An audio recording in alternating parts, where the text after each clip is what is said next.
Show. I'm Edwin, and we're here today, a very special day. We got two special guests. We have Robert Wawrzyniak and Shawn Surface, the writer and artist of a new book called Ultimate 7.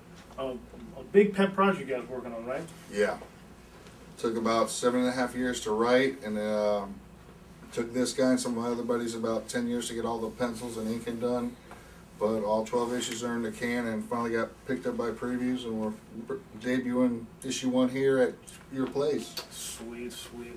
So, Robert, what's your inspiration when it comes to writing? Like, who inspired you to write? Actually, believe it or not, who inspired me to write was the guy who was my anchor and my colorist, Scotty Shoemaker. We were just talking in his garage one night, and I just gave him like a quick little rundown. We were just BSing in his garage. And he told me, he's like, dude, you really got to write this thing. So I started writing, and lo and behold, man, about 7.5 years later, finally got it done. That's cool. That's cool. And Shawn, when it comes to your artwork, who inspired you the most when it came to drawing? I've got quite a bit of influences, ranging from, of course, classic people like Da Vinci and Vincent van Gogh and Rembrandt and Michelangelo. But then as far as the field goes, in comics, I've always liked John Buscema's work and John Romita Sr. About the time when I was a kid, I used to watch read them, look at the artwork in their books. And I guess a more contemporary would be like Steve Rude, who created Nexus, Travis Charest, and it just goes on a list of people that I really admire. So, from classic to new, you got a lot of classic. That's cool. That's cool. The other question I was going to ask you guys is, who came up? You guys worked on another book, another popular title, Bubba the Redneck Werewolf. Who came up with that idea? Well, that's nothing. That's not ours. That's not yours. It's created by a guy named Mitch Hyman, and he also lives in Orlando area. But you did the art for it, right? I worked on about 2 issues for it, and I did some promo work. I've seen a lot of your artwork. You got a really, really good artwork for this. The other thing I was going to ask you, you were telling me earlier, but let our viewers know. Ultimate 7, like I've read it, I enjoyed it. It's a real cool book. It's a sci-fi book. I can't kill too much on it because it's. I'll do the general review on another date. But this book, you want to give a little more insight on it for the fans who are future fans of it? Well, it's a 12-issue kind of a space epic saga kind of thing. Issue 1, you kind of find out that kind of introduces the bad guys. You run into General Reen and all his henchmen. You kind of find out that they kind of caused the extinction of the dinosaur and kind of created the human race in issue 1 in about 24 pages. So they move fast. General Reen, he's God. Yeah.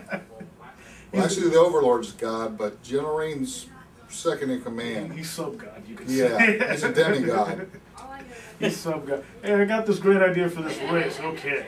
It's as if God had a boss. Yes. I mean, I enjoyed it. I really loved it, and the artwork is so good. Any other future plans for you guys? Well, right now, just working on getting this out. Got this finally picked up by preview, so we're doing good there.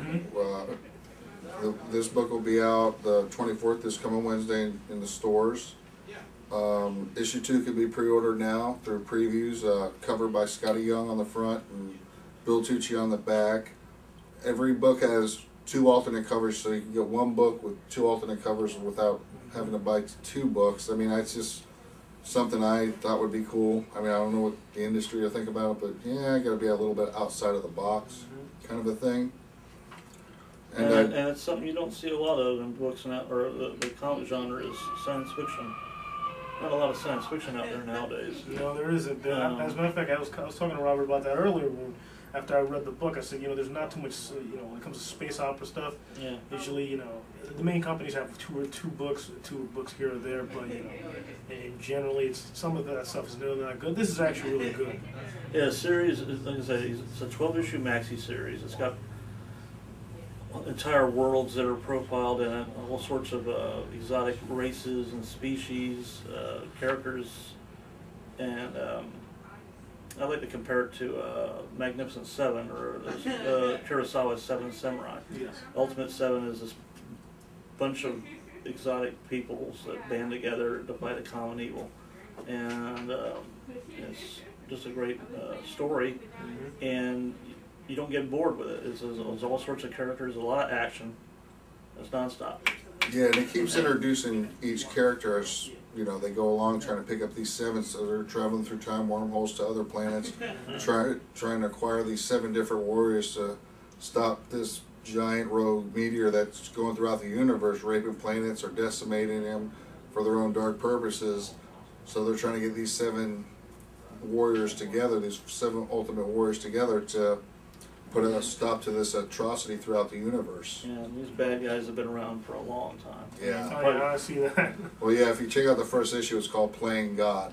Yeah. And which is a duly noted title. Yes. yeah, they're not easy to get along with cats. So they're there for one purpose, to pretty much use any natural resources, anything that a planet produces, whether it be naturally or made by the cultures that were there. They enslave the cultures. They twist them to meet their own means, and they'll destroy anything that stands in their way. And that's what this small band of 7 people or these characters have to deal with. And it's like insurmountable odds that are against them. And we're talking about 7 people against a huge fleet of An armada. yeah, an armada. The Overlord's armada. And the Overlord's ancient. He's about as old as the universe itself, and he's dealt with these people before, and he said, no, nothing. But then all sorts of stuff happens. And You want to describe this character? This is one of the characters in Ultimate 7. This is an awesome looking sculpt right here. Yeah, this is it's Thrasher. He's from the planet of Maltic. He's the first warrior that actually Jenny picks up on her way to acquire all these different warriors, and he lives down on this big kind of like a swampy type planet. It's in most of the indigenous species on the planet are all different reptile type lizards and amphibians and big hydras and just a mess of a nasty reptilian world. It looks very beautiful, but danger around every corner. This thing is so deep. This thing is incredibly detailed. It's really good, really, really good. And you're gonna have these on sale soon, right? Well, actually, me and my buddy Scotty actually sculpted it. I did resin models. We're seeing about trying to get something together because they're, you know, I mean, you can get the model, but it won't be built up or painted like this one here. So I also would like to check into some other companies to maybe where we can get them to where maybe you pay a little more money, but it's totally, you know, just like any statue you would get from Boeing or something, you know. Who's your next character you guys are gonna work on? A sculpture-wise, Yeah. I think. Is it gonna be General Reed? Yeah, I think that way General Reed would be very cool, and he's wouldn't so it'd be the popular choice. Yeah. Yeah, I mean, yeah. I mean, he's like one of the, I can understand why you chose him on the cover. He's like one of the most badass looking characters there. Yeah, that's that Greg Horn cover on issue 1. It's just, Greg did a phenomenal job. It's really nice, good buddy friend of mine out of West Palm down there. And, you know, one day I went up and asked him, hey man, you know, I'm working on this new maxi sci-fi series. I'd, you know, love to have you do a cover for me. And it took a while to convince him, a little bit of coaching, but he's a great guy, and he did it, and I was elated. Hey, now here's a question I want to ask: who are you guys' favorite characters in comic books in general? Like who characters you love? Like who's your favorite character in general? I mean, as a kid growing up, or well, as a kid growing up, for me. I'm a monster guy. I mean, I'm not so much of there's nothing wrong with the superhero genre. They're cool, but I was a big Mike Plug. He did Frankenstein's monster as a kid. He did The Werewolf by Night. I love those. And he also did the Man Thing. It's like he's my guy. Cause I hear from people that the new Man Thing now is living in the bayou. In the original Man Thing from the 70s, he was out of the Everglades in Florida. So I was talking to someone actually in Wizard Chicago Con. I was just there last week, and they was telling me that I was talking to some guy at my table, and he was telling me that that the Man Thing is now, you know, out of the bayou. When originally, the original stuff written in the 70s, he was out of the Florida Everglades. And I was born and raised in Florida, so I thought, wow, it's cool guy. He's in my backyard, you know what I'm saying? Well, that was like for me, with all the Marvel villains, they're all from Jersey, most of them. And you want a real swamp monster. You go Swamp Thing. Shawn, I saw you over there when you was talking about the certain monsters. He's just like, There's a Swamp Thing versus Man Thing debate. And so yeah, Man Thing's a big mindless husk, whereas Swamp Thing's actually got a brain in his head, and he can talk and speak. But hey, you can hang out with the brain dead Man Thing. Yeah, He just likes the title giant-sized Man Thing. That's why That's right. So Shawn, who's your favorite character, growing up or currently? As far as the companies go, DC, I'm a Batman. You got two types of people in the world. There's cat and dog people, and then there's Batman and Superman people. I'm a Batman guy. But my favorite Marvel character would be the Thing. As he mentioned monsters, and he's a pain in the butt to draw. Of course. But I think he's one of the most interesting characters as far as the Marvels ever produced. Villains. I still think the best villain in comics is Dr. Doom. You know what's funny? I was just thinking of it right now. And I don't think there would be a Darth Vader if there wasn't a Dr. Doom. Dr. Doom was just one of those very complex characters, and when the more I read about him when I was a kid, I said, "Wow, that's it? He's just got a beef with the world. I mean, he's got some severe mommy issues, which he tried to remedy, but he went to hell and back to try to resolve that. But yeah, he's very devoted to what he wants to do. But he's also got a cool outfit, and he's the leader of his own country, even though it's a despot type rule. But yeah, it's just one of those interesting villains. And there's some indie characters that I also like. I've always been a fan of Baron and Root's Nexus, the Executioner, and it's one of those characters out there that doesn't get nearly enough credit as it should get. And you know, all sorts of characters out there, but yeah, I'm mainly a Batman.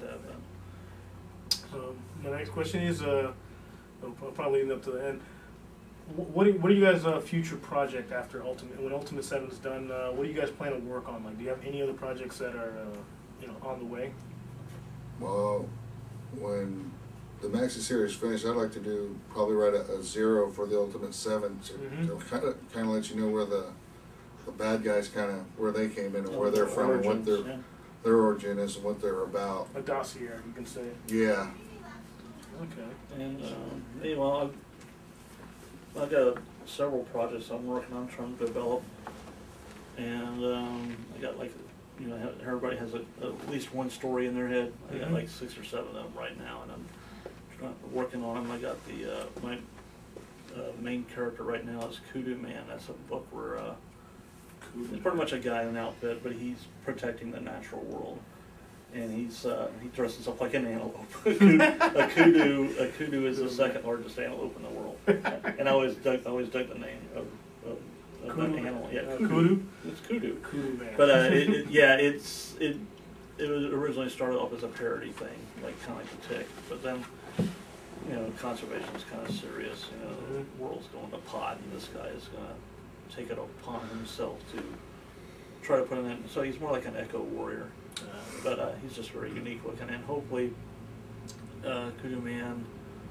There's a couple other titles I'm working on. One's called Mandy. It's about a little girl that lives in the water, and then there's another one called Z and Z, and it's kind of like a salute of mine to the comic genre and science fiction in particular.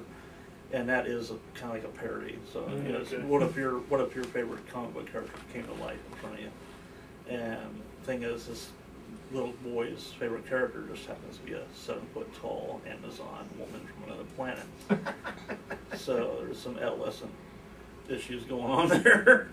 But that's awesome. And then you were like very strange for the boy. Like, wait a minute. A 7-foot Amazon woman? Yeah. You have some fetish issues or something. Yeah, there's some fetish issues. I mean, it's a 14-year-old boy, but that's expected. But he ends up regretting the wish at one point and says, "Oh man, what have I gotten myself into?" But hopefully, all that'll, with any luck, that'll come out. Some of those books will come out by next summer, 2012. That's very cool. Very cool. Well, well, I think this is the wrap up for this interview. I'd like to thank Shawn Surface and Robert. I'm gonna get this Wawrzyniak. Perfect. There we go. And yeah, we got a website. The official website is theultimate7, the number 7.com. That's the official website of the series. It tells you all the goodies inside about the story, the artwork, the creators on the project, and it gives you updates on the release of the next issues. Yeah. So swing by Action Comics, man, and pick up Ultimate 7 issue 1 from Scott and Action Games and Comics. Action Games and Give Comics. DC any credit? Come on. Oh, good on Action Games and Comics. Forgive me. But stop by and see these guys and check out their store. It's kick-ass over here, and you'll have a good time. Pick up some books and do some gaming and all the fun stuff that they have for people. Mm-hmm. Yeah. I want to thank Scott for inviting us here and letting us chew the fat and Yeah. promote most the hell out of definitely. ourselves. So Yeah. Thank you very much. peace. You guys take care. We'll see you next time. Thanks. Hit the button, Scott. There's a red button on the side. You know I'm going to leave the solo in there when we edit it? Kick in the Spurs music. Red button right here.